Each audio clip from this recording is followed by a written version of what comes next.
Hey, what's going on, you guys? Welcome to the video for Dragon Ball Sparking Zero. My name is Ventus SGN. In this Sparking Zero guide video, I'm going to go over the different types of clashes in the game called impacts, what they are, how to initiate them, and how to win them.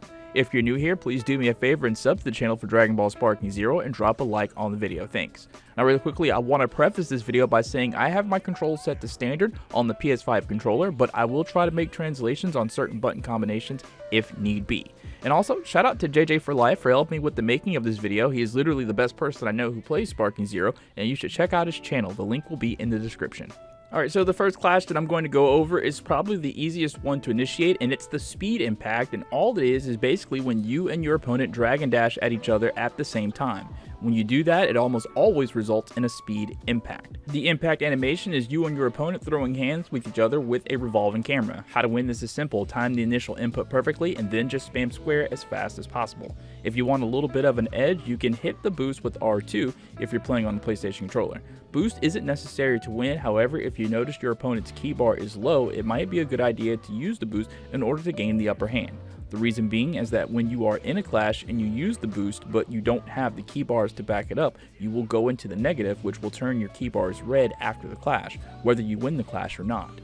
When your key bars are red after a clash, you're basically stunned helpless and can't do any character actions until the red goes away. You can make the red stun go away faster by spamming heavy attack. To win the speed impact, you must first press the indicated button at the right time initially, that being when the big circle gets as close to the little circle as possible, and once you do that, you will get the prompt to spam the square button. If you win the speed impact clash, a good thing to do after is to hold circle to go into a lightning attack to stomp your opponent to the ground, which will allow you to maybe go into a super attack, preferably one that is unblockable, or an ultimate attack if you were in sparking at the time of the clash. Another tactic to use after you knock your opponent away and a speed impact is to press triangle or heavy attack to go into a vanishing attack up to 3 times to knock them around a bit to get a little more damage out, and you can at any time hold circle to go into a lightning attack.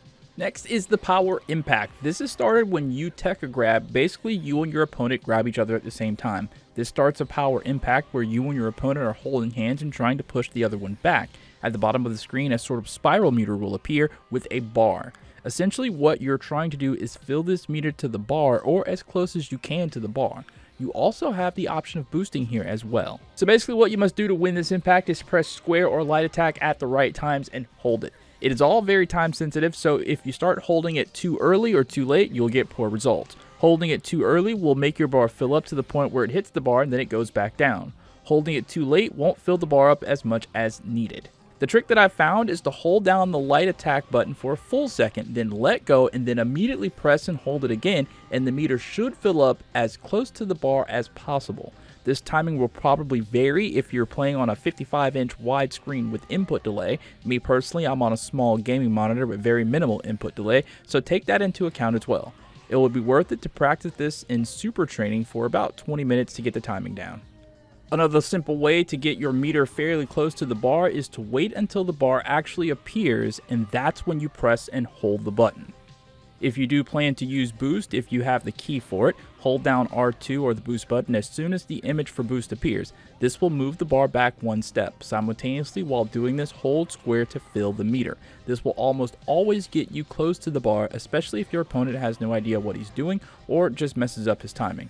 To further your chances of winning a power impact, you want to double or triple tap the boost button to move the bar further along the meter while simultaneously holding down square. But be careful, each press of the boost drains a whole key bar. If you drain key you don't have, you will go into the negative and your key bars will be red and you will be unable to do any character actions until the red key bars are gone. Crash impact is either going to be the easiest or the hardest of them all for most people because if you're like me, QTEs or quick time events are just a little tricky.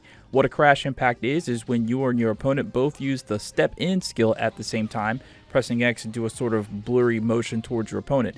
At the bottom of the screen, different button inputs will appear and basically you have to input them correctly. The faster, the better, and if you have key to use the boost, use it to give yourself a slight advantage over your opponent. Now, the only advice I can give for this one is to look and pay attention to what button is displayed and press it quickly. You can follow this clash up with vanishing attacks into lightning attacks like the other clashes if you want. At the very least, a lightning attack is advisable. And finally, on to beam clashes. The way that it was explained to me was that you have to press triangle or whatever button for you is indicated when the meter fills up before the meter resets itself. So whenever you press the indicated button, it will reset the meter manually, but the trick is to trigger the manual reset when the meter fills to the end of the gauge. You can also boost this to give yourself an even greater chance of winning the beam clash by pressing R2 or whatever the boost button is indicated for you. What this does is extend the limit of the gauge. It's barely visible, but there are 3 gray blocks at the end of the gauge. When you boost, you remove one of those bars and allow your meter to fill more of the gauge. Each press of the boost is equal to 1 key bar as normal, and if you boost more for more key bars than you have, you will go into the negative that many key bars and will be helpless and unable to use any character actions until the red key bars vanish. To initiate a beam clash will either be luck when you and your opponent hit a beam or a ball ultimate at the same time, or else you can force a beam clash to happen by sparking and waiting for your opponent to use an ultimate attack. Because when you are in sparking and your opponent goes into their ultimate, you can activate your ultimate by pressing the correct button combination, R2 and circle for me on standard PS5 controls. In the middle of your opponent's ultimate animation, your ultimate animation will override theirs, and that will start the beam clash as soon as your animation is over. Now, even this will fail if you've waited too late to start your ultimate. Don't wait until your opponent is done with their ultimate animation and you see their beam attack coming. You will still be able to go into your ultimate animation, but by the time you're done, their attack will hit you and no beam clash will take place. What I do, just to be on the safe side, is spamming circle while holding R2 while my opponent is in the animation for their ultimate attack. Alright guys, and that's going to be it for my tips and advice guide for clashes in Dragon Ball Sparking Zero. I hope it was able to help. And remember, you can always practice these impact clashes by going into battle and training and selecting super training, battle training, and select impact actions under the advanced tab. My name is Ventus SGN. Thank you guys so much for watching, and I'll catch you next time. Peace out. Oh, and shout out to my stream for suggesting that I make this video.